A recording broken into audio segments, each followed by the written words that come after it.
So, in our summary of yesterday's class, remembering that what we're doing is progressing from class to class, and if you miss a class, you've missed something that's going to be a fundamental of the class to come. So in class 2, we were working on the definition of sin, that sin is missing the mark set by God. Not believing God is equivalent to calling him a liar, because we were dealing with the enormity of sin. We wanted to be able to be impressed by what the Bible says about that. Every person who has lived has been affected by the sin of Adam and Eve.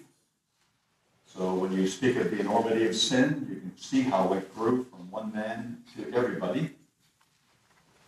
But we regularly discount sin and may not think enough about how offensive our disobedience is to God. So that was one of the founding reasons for that class, is that we don't discount sin. We don't make jokes of it. We don't write cartoons about it. We consider it serious when we offend our God.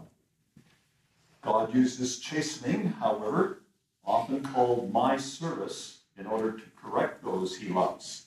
So he deals with us as we have been dealt with by our earthly fathers and mothers, and chastening is what he calls his service in certain places, but it's to correct those whom he loves. Now, we need to utterly detest sin. We didn't really get into this, not very much anyway, but the idea of hating. We talked about the idea of hating in the sense of loving less, but I don't believe we looked up a passage where you can see the context is not loving less, but something that we utterly detest. And just to support that a little, in today's world where hating is not a word that children are encouraged to use, we don't want to lose sight of the fact that God does use that word, and the word means to utterly detest something. So if we hate it, you wouldn't expect us to be entertained by it.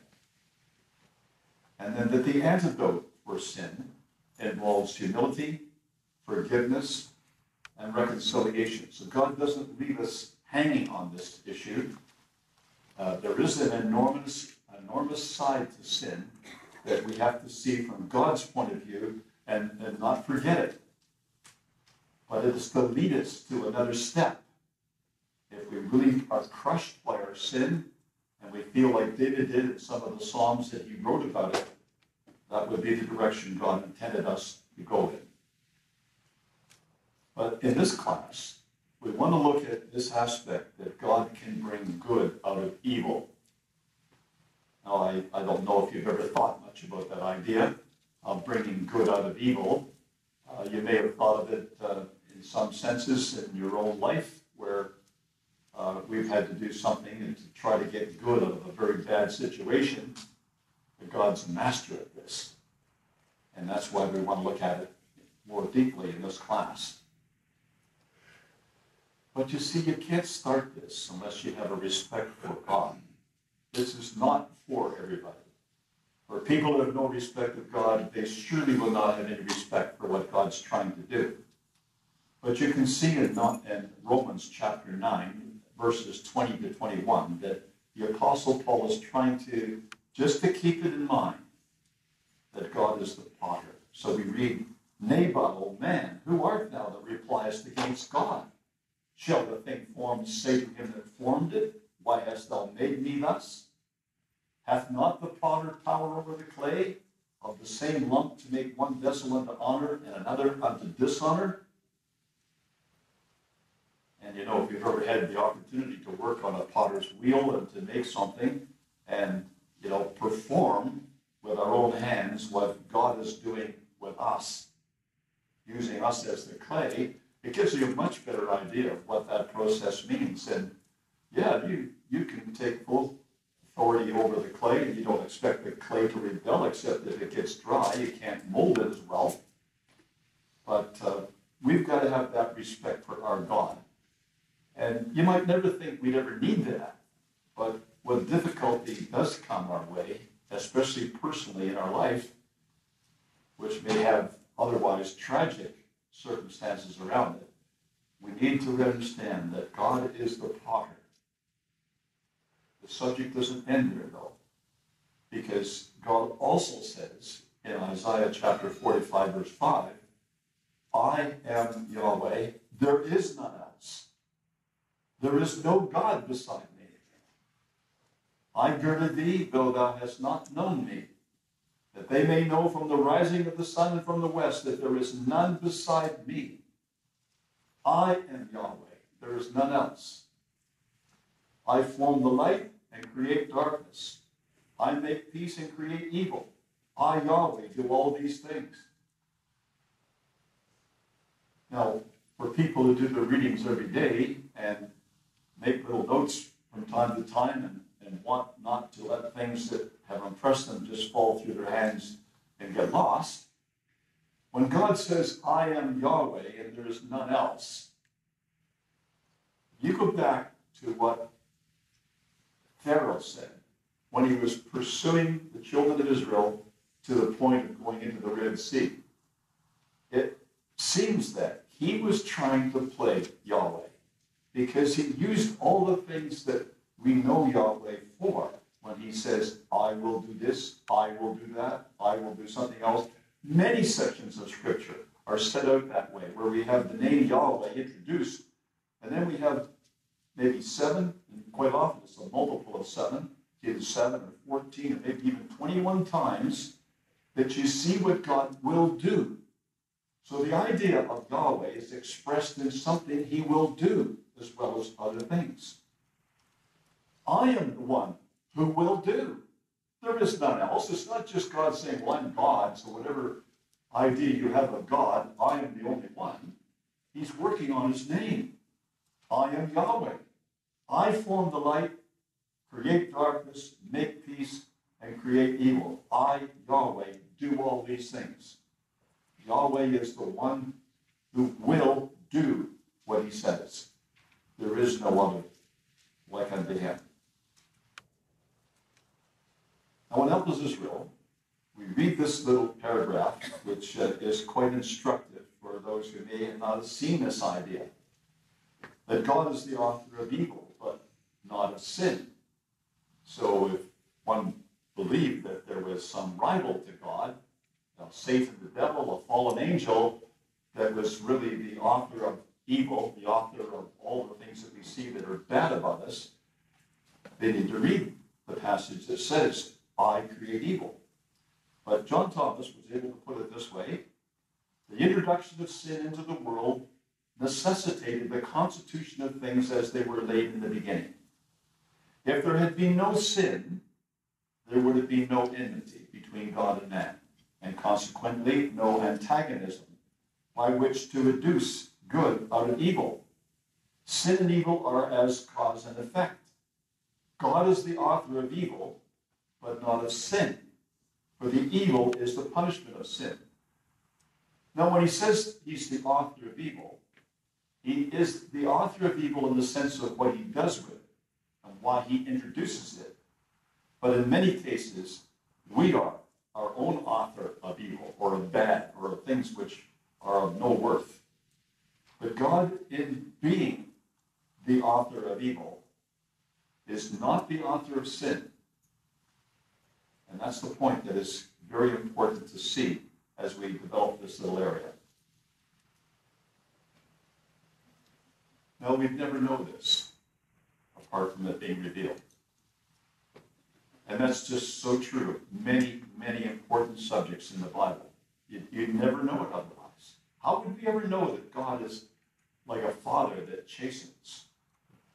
If we know him as a creator, as we know him as an almighty, limitless power individual who knows all things, he can read the future, we might always just attribute to God those things which, if you look at a definition in some of the worldly literature, that's what they expect. But this idea is firmly based on the Scripture, brought out in many places, and it's beautiful.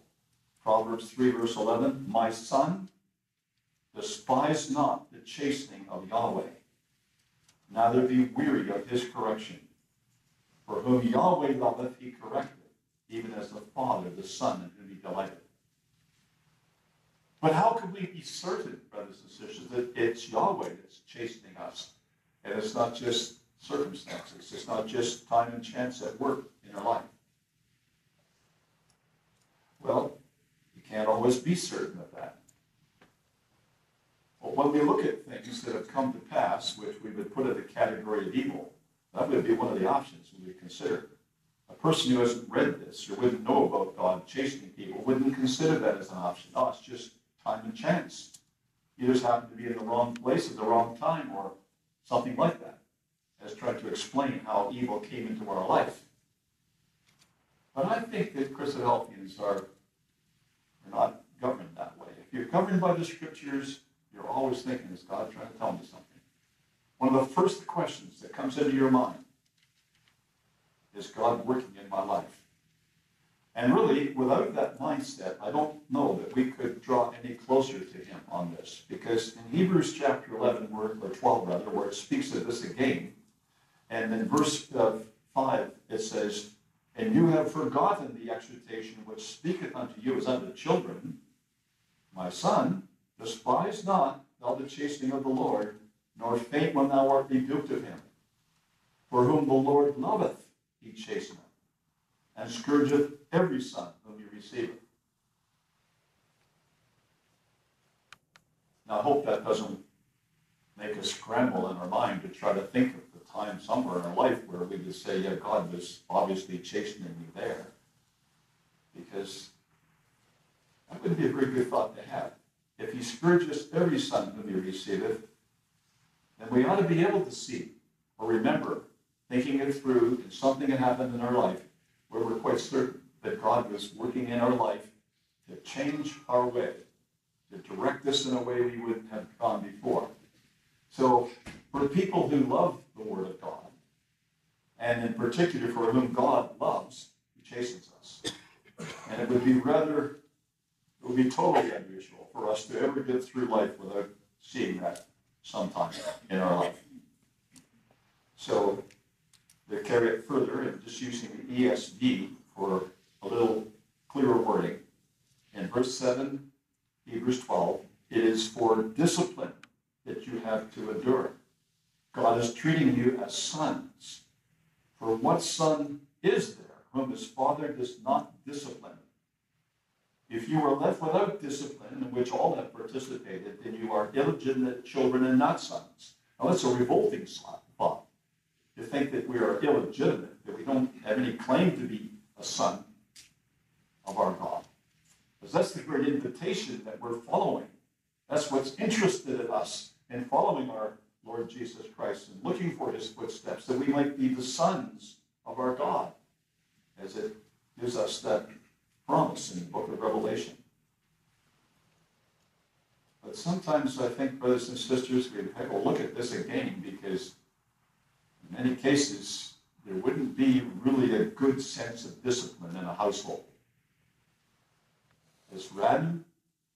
It's not following a guideline so that the child understands this is what happens if you do something. It sets us out and sets us up for anyone in the world who sees us possibly flogging our child as a person who is out of control and should be reported to the authorities and could be subject to losing control of their children. That's the age in which we live.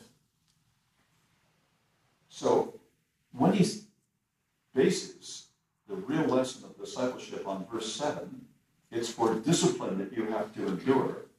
God is treating you as sons. For what son is there whom his father does not discipline? We just think of what would happen if our children had gone through our house, left home, and couldn't think of a time when Dad really disciplined them. Like that's a father. Which father, which son does not go through this process? So it seemed to me at a point when we were bringing up our children that to be quite definite about this. So my brother Ron one day came back because he was a vice principal at a public school, And he came to me and he said, look, I've got a piece of leather for you. Because the school has just rejected this in the school system. We no longer can strap any students in the school system. And he says, it says right on it, for bad girls and bad boys. He says, they gave me two, I'm keeping one, do you want the other? I said, oh, sure, I'll have the other. And, you know, that seemed to be, you know, without a problem at all until I started to understand how the Ontario laws were changing around this, where why the school system wasn't allowed to strap any student anymore, and why they weren't allowed to do anything in the way of discipline for which many of that generation, and certainly the generation before us, all could remember how they were disciplined at school. Anyway, I don't want to get into that anymore than just to illustrate that chastening is based on that the father in the normal development of a child in their childhood would have disciplined them to have known that Dad wants you to go a different way and he expects you to do it. So that when we come to our Heavenly Father, we are trained in that process. And we just move into another level of chastening. It's a vital thing for us. Now, it goes on, because it says in verse 9 in Hebrews 12, furthermore, we have had fathers of our flesh which corrected us, and we gave them reverence. Shall we not much rather be in subjection unto the Father of spirits and live? For they verily for a few days chastened us after their own pleasure, but he for our profit, that we might be partakers of his holiness. Now, God's got an objective in mind. And it's interesting because that's really what the school system was complaining about, that there really wasn't, you'll set guidelines and everything happening according to an absolute set procedure. So it allowed a man who had a grudge against a child, or maybe a person who was very strong, to really hurt the child. So we thought, well, what would be important in the house would be to have a rule that the children understood, that if you stepped out of line on what we asked you to do, there would be 3 on one hand and 3 on the other hand, no less and no more. And that, I think, is a wise procedure to take in terms of the laws that govern Ontario. I don't know what the laws are that govern in Texas, but in Ontario, you would probably be okay if you had a system that you'd explain to your children and you were governed by. What they wanted to stop was something else, not that. They wanted to stop someone grabbing a piece of wood and flogging their kids, hitting them anywhere, breaking bones, leaving bruises, having marks. And so teachers seeing those kind of marks on children were told they had to be reported, and that's when the difficulties started for the parents. But you see, God had a thing in mind, that we might be partakers of his holiness. So for us, no chastening for the present seems to be joyous, but grievous. Nevertheless, afterward it yieldeth the peaceable fruit of righteousness unto them which are exercised thereby. I listened to my dad, and I listened to that generation talk about the number of times they got the strap, or they got the cane, or whatever it was. I never heard any of them ever say that they didn't think it was proper. They thought they deserved it. They changed their behavior ultimately because of it. And it wasn't much different than what God's trying to achieve. It's grievous at one time, but it yields the peaceable fruit of righteousness. I remember when I got the strap in school, the object of the teacher was you went back into the classroom crying. And they kept on strapping until that happened. When you started crying, you went back in. And whatever you may have been to the class beforehand, you were looked at as something different when you went back in with tears in your eyes. That was the object, to break that spirit. And what God's trying to do is leave us with the peaceable fruit of righteousness. God was right. As the Bible picks up an allusion in another place, he speaks of being like a weaned child, a child who has been weaned and cried itself to sleep. And it's peace now between mom and the child. Now I want to move into this area, which is illustrating how God has to deal with people who don't easily receive chastening, and maybe have to go through a number of times before they either break or they are broken. A number of the promises of God depend on his ability to be able to bring good out of evil. I want you to notice this. The promises, not all the promises, but a number of the promises of God start in a bad situation, in something that's evil, something that's hard to endure. And so the picture behind these words of a piece of metal going into a very hot, fiery furnace is to be melted. It may be for any particular use the person who's working on this has, but it could also be the idea of the scriptures, which is to refine it, to get rid of impurities, to get the metal out of other metals that the person wanted to achieve. So that's what we're going to come back to from time to time in this little section. So what promises are rooted in evil? Well, the whole idea of promises are rooted in evil. Because in 2 Peter chapter 1, verse 3, we read, according as his divine power hath given unto us all things that pertain unto life and godliness, through the knowledge of him that hath called us to glory and virtue. Wherefore are given unto us exceeding great and precious promises, that by these you might be partakers of the divine nature, having escaped the corruption that is in the world through lust. Now, isn't that the process? So God sees us being captured to some degree by the corruption that is in the world through lust. And so in an attempt to save us, he gives us great and precious promises that we might be partakers of his divine nature. And God's got to draw us out of that crucible or, that container or situation we're in, which is evil because of lust. And by the way he himself creates evil, he is going to be able to make us partakers of divine nature. So it's stated well there in 2 Peter. I think all the other passages really are based on that idea. So you take this one.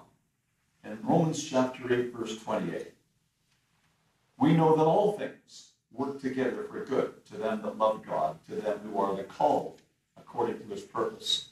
It's stated like a proverb. It needs to be expanded. What do we mean by all things? Do we mean evil things?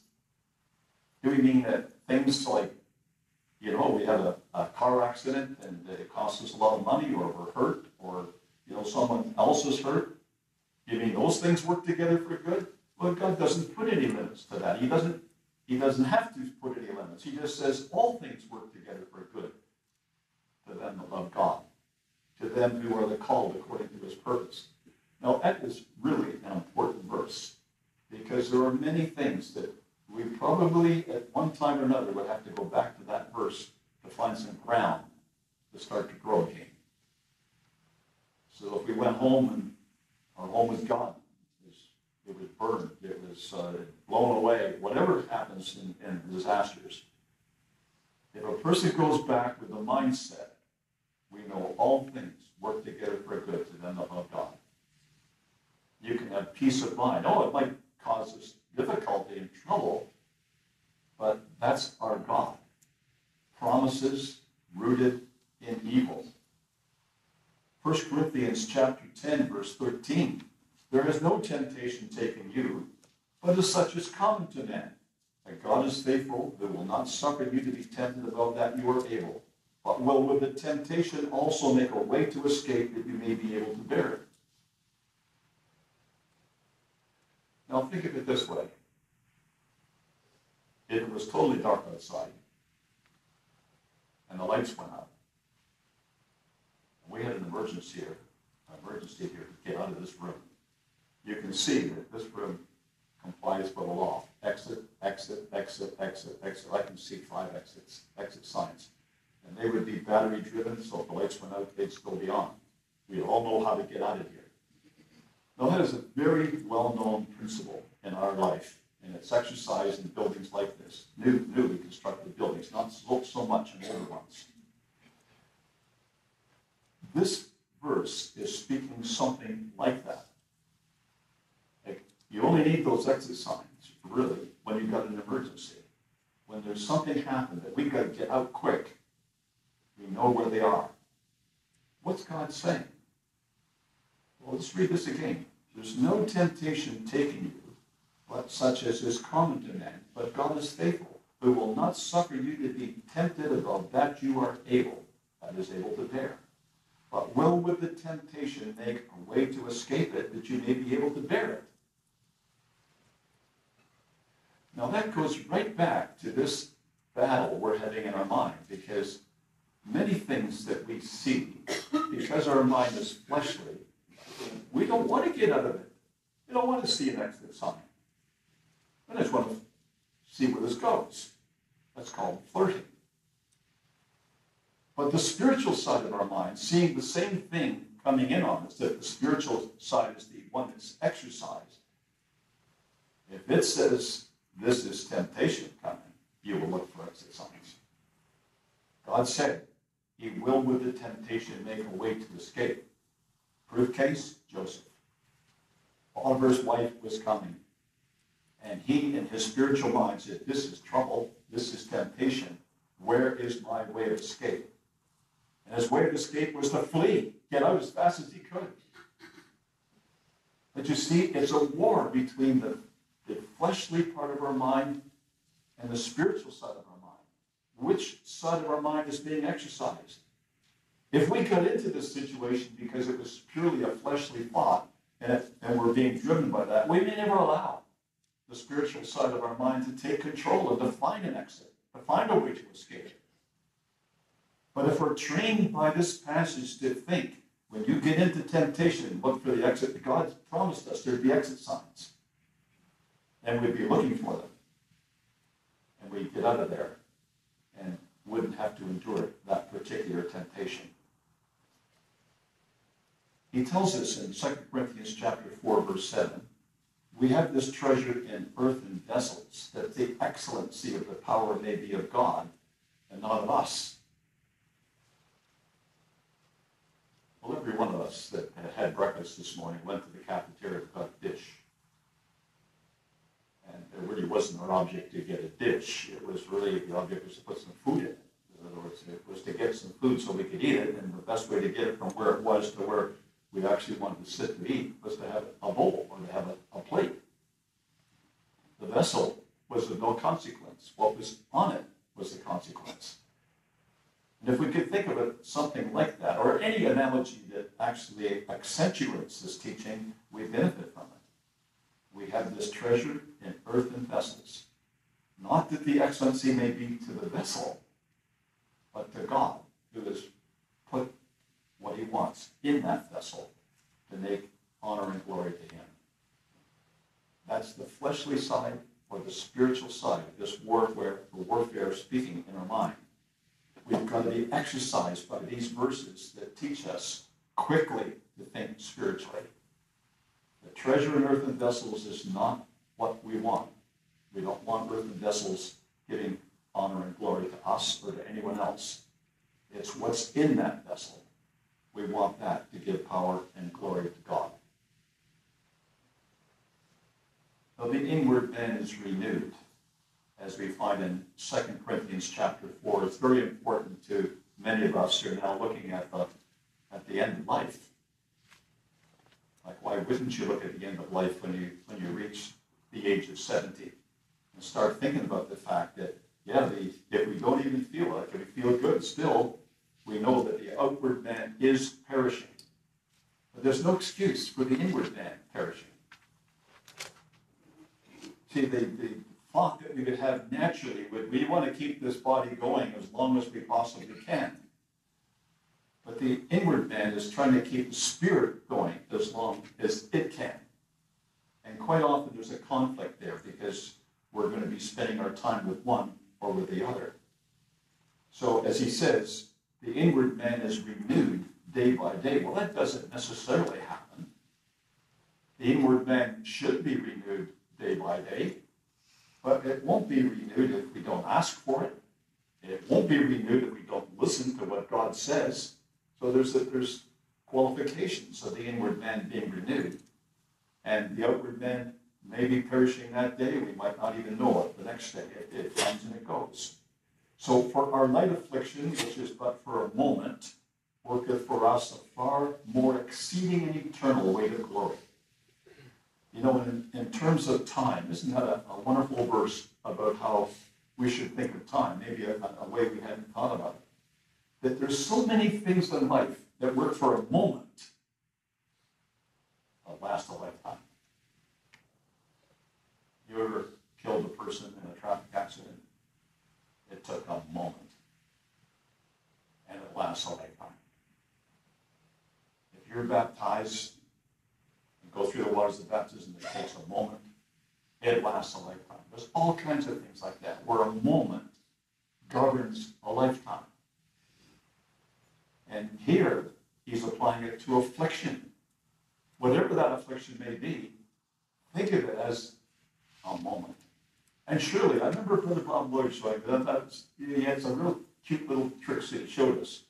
He had a roll of adding paper for an adding machine. You know how they were all rolled up, and he stood on the stage and he wanted to show us the difference between mortal life and eternal life. So he started rolling it out. You can imagine how long it would take to roll all the paper out. He was all kinds of bits of paper all over the place, trying to illustrate that very point. Things that are small compared to things which are large. We need to think of that. So while we look at we look not at things which are seen, but things which are not seen. The things which are seen are temporal. The things which are not seen are eternal. Another way in which you can look at time. Things which are seen are temporal. Things that are seen are all things that, they exist and they disappear. They exist and they disappear. But those that are eternal never disappear. And I think maybe we just have this one left in this section. And that is, it's a faithful saying, he tells us in 2 Timothy chapter 2, verse 11. If we be dead with him, we shall also live with him. If we suffer, we shall also reign with him. If we deny him, he will deny us. If we believe not, yet he abideth faithful, he cannot deny himself. And the point I've bolded there is, if we suffer, we shall also reign with him. So whatever suffering we suffer, keeping that in mind, that we will reign with him, is a way to deal with suffering. And Sister Dorothy and I were introduced to a case which really helped us in our early 20s. We went to South Africa and saw a sister who had some disease which she couldn't get off her bed. All we ever saw her was on her bed. She was just moved around by people on her bed. And it was a very debilitating disease that she had, but it did not affect her mind. And if you wanted to be encouraged, you go to the person who has the greatest disability, and she's the happiest of us all. Because she could really understand suffering. And she recognized that it would not last forever. And indeed it didn't. So now she would be looking forward to reigning with him and would agree at the judgment seat. Yeah, that suffering was very dramatic and very powerful, but it was just for a moment of time. And now we prepared to reign with him. Now this subject goes on and on. I've got to move a little quicker here to try to get through this because I want to get through this class. But God creates evil to bring out good, but not necessarily for the same people. You see, we've been thinking of it as God bringing evil in our life for our good later on, but look at these scriptures. This idea of capital punishment in Deuteronomy chapter 17, verses 12 and 13. The man that would do presumptuously, he wouldn't listen to the priest that ministers before God. And God said, if that's the case, if that's the position the person has, that man shall die and put away the evil from Israel. And all the people would hear and fear and do no more presumptuously. Because God saw capital punishment as a deterrent to others doing the same thing, which would lead them to the same end. In the wisdom of the countries, I don't know what this situation is in Texas, but Canada threw out capital punishment a long time ago because they believed that it could not be used as a deterrent for other people to commit the same offense. And that, I think, the only thing that was on the list for being subject to capital punishment was the killing of a police officer. So God's wisdom is, you do that, the people will hear. So you bring this crucible of fire and difficulty in a person's life, which consumes them. They're not going to benefit from it, but they wouldn't listen. Other people, seeing that treatment, they hear, they fear, and they benefit from it. So that's the wisdom that God can apply to evil, that good may come. A great fear came upon the ecclesia in Acts chapter 5, verses 10 and 11. I'll just leave that for you to consider, the case of Ananias and Sapphira. They were consumed in it. But the great fear that came upon the ecclesia, and as many as heard those things, was the good that came out of it for other people. So I think that there is a time to consider that and ponder that idea of Proverbs 23. Withhold not correction from the child, for if thou beatest him, that's flogging, with the rod, he shall not die. Thou shalt beat him with the rod, and shall deliver his soul from hell. But every one of us, certainly who are parents, have to consider where we stand on that issue. That evil may come, well, it goes as far as this fellowship, and it comes to ecclesias, that yes, for a person who was doing what this person was doing in Corinth, the Apostle Paul said in 1 Corinthians 5, verse 5, to deliver such a one unto Satan for the destruction of the flesh, that the spirit may be saved in the day of the Lord Jesus. Now, I hope to speak about this a little bit more in either tomorrow's class or I guess it'll be Friday's class. So what is this idea that God introduces us to? Because it goes time and time again in the Bible that we read the sentiments of Proverbs 25, verse 4. Take away the dross from the silver, and there shall come forth a finer, or a vessel for the finer.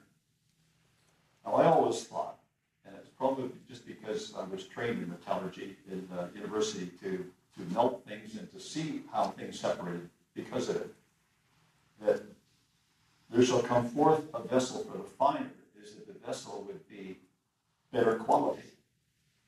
But that's not the sense that's picked up in modern versions. So the ESV says, take away the dross from the silver, and the smith has a vessel, as a material for a vessel. And I think that takes away the edge of the meaning. It's not taking away the dross from the silver so that you can actually make a vessel. I suppose you can make a vessel to some degree with the dross in the silver. There's something about quality that's missing in that. So if you look at this idea that we get in Ezekiel 22, and just looking at our time, I just want to maybe read this real quickly. I want you to look at the highlighted or the bolded text, just so you see how many times God uses metals. He uses details to try to bring this out to us. So I'll read this. Ezekiel 22, verse 18, Son of man, the house of Israel is to me become dross. They are all brass and tin and iron and lead in the midst of the furnace. They are the dross of silver. It's very descriptive, very complete. So he's got 5 metals in this crucible. Brass is probably copper, because brass itself is an alloy. So it's probably copper and tin and iron and lead and silver. He wants silver. So how does he get silver with that? Well, he goes on to say, therefore, thus saith the Lord Yahweh, because you are all become dross, behold, therefore I will gather you into the midst of Jerusalem, as they gather silver and brass and iron and lead and tin into the midst of the furnace to blow the fire upon it to melt it. So I will gather you in mine anger and in my fury, and I will leave you there and melt you. Now, God's not doing this because he's so angry. He wants to destroy them because he wants us to purify this metal. He wants us to get rid of it. The dross is the impurities. Get rid of the dross. And sometimes the dross may be metals that we would use in another service, but not when we want silver. Silver was the idea of it. So he says, and going on, yea, I will gather you and blow upon you in the fire of my wrath, and you shall be melted in the midst thereof. As silver is melted in the midst of the furnace, so shall you be melted in the midst thereof. And you shall know that I, Yahweh, have poured out my fury upon you. Now, it's interesting to see how this is done. And I think we can learn a little bit by this. Because if we take those metals, iron, tin, I'm using copper in place of brass or bronze, silver and lead. Now, if you look at their melting temperatures, they have very different melting temperatures. So iron is way up there, 2,800 degrees Fahrenheit before that would melt. And tin's way at the bottom, 450 degrees, it's melted. And then the others are somewhere in between. And when a metal melts, and assuming that all the other metals have melted too, they're separated by the fact that they have different densities, which is usually called specific gravity because it's just a number.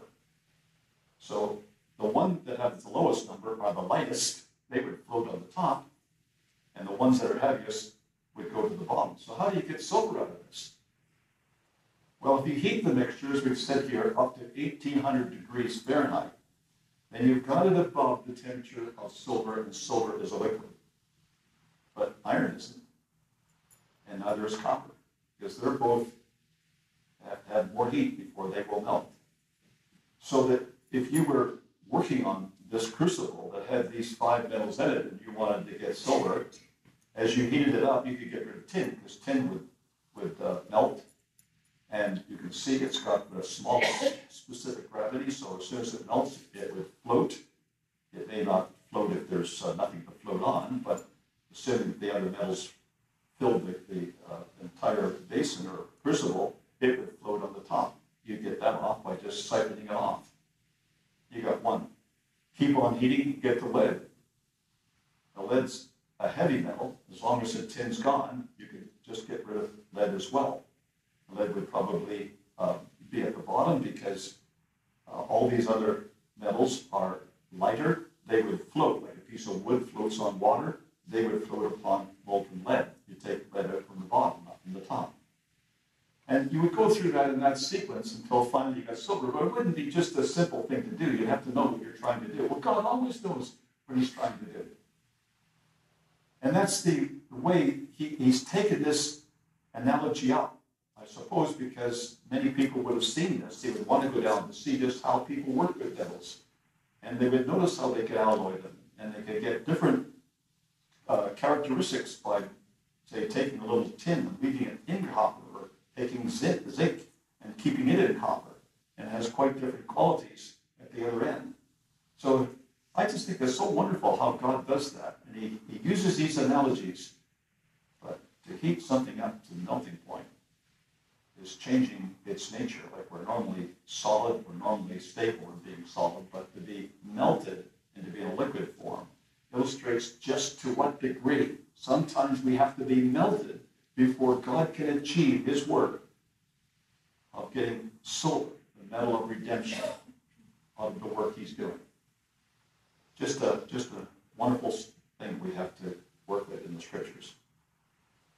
So I think you see, you come to Peter, then you can understand what he's saying if you got these Old Testament passages sorted out. 1 Peter 1, verse 7, the trial of your faith being more precious than that of gold that perisheth, though it be tried with fire, might be found unto praise and honor and glory at the appearing of Jesus Christ. And I think that just brings it all together so beautifully, that all this work that God's describing about the work of the metallurgists, all the work that he's used for describing that he will bring evil upon people is to bring good out of it. So the trial of our faith, whatever that may be, for God is more precious than a gold, which would be the most precious element that we would normally think of. We might be more precious elements today in today's technology, but gold has always had that standard with people. Though it be tried with fire, that it might be found unto praise and honor and glory at the appearing of Jesus Christ. Now that's the measure of our God, how he works with us, how he's able to take a bad situation and bring good out of it. But we have to let him work. We have to recognize his hand. And we pray that will be the end of it.